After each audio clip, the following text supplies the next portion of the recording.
దేశం మీద ఎనర్జీ అంటే ఇంధన అవసరాల మీద ఒత్తిడి కానివ్వండి, విదేశీ మారక ద్రవ్యాల మీద ఒత్తిడి కానివ్వండి, అదేవిధంగా మన దేశం నుంచి ప్రత్యేకంగా రైతులు పండించిన పంటలు ఎగుమతులు చేయటంలో కానివ్వండి, సో వీటన్నిటి మూలంగా అనేక సమస్యలు ఉత్పన్నమయ్యే పరిస్థితులు కనబడుతున్నాయి. కాబట్టి ప్రతి వ్యక్తి కూడా నా దేశం నా బాధ్యత అనే భావంతో కొన్ని చర్యలు తీసుకుంటే దేశానికి మేలు జరుగుతుందనే విషయం మీద ముఖ్యమంత్రి గారు అదేవిధంగా కేబినెట్ సహచరులు అందరితో కూడా చర్చించి మార్గ నిర్దేశం కూడా చేయటం జరిగిందని చెప్పేసి నేను మనవి చేస్తాను.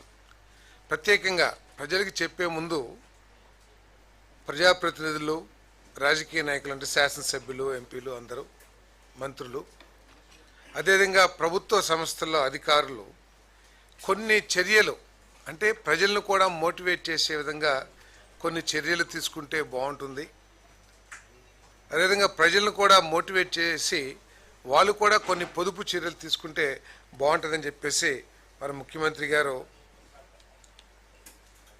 కొన్ని డైరెక్షన్స్ కూడా ఇవ్వటం జరిగిందని చెప్పేసి మనం చేస్తాను నేను. ఎందుకంటే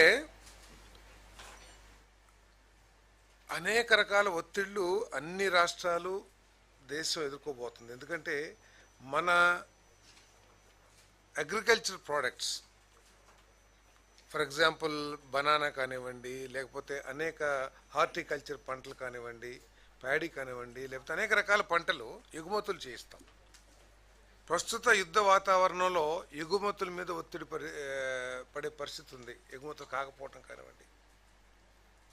అదేవిధంగా మనం దిగుమతులు చేసుకుంటే ఎరువులు ఉంటాయి, ఎరువులు ధర పెరగటం కానివ్వండి, మనకు కావాల్సినంత క్వాంటిటీ లభించకపోవటం కానివ్వండి, అనేక రకాల సమస్యలు మనం కూడా ఎదుర్కొంటామని చెప్పేసి మనం చేస్తాం నేను.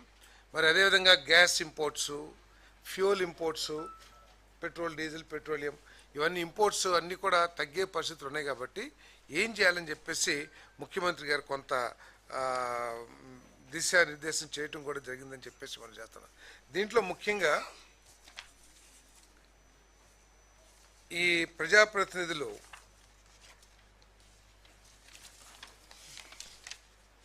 కాన్వాయ్లు, అదేవిధంగా ఎక్కువ వాహనాల్లో ప్రయాణించటం, అదేవిధంగా విదేశీ పర్యటనల్ని వీటన్నిటిలో కూడా తగ్గించుకోవాలని చెప్పేసి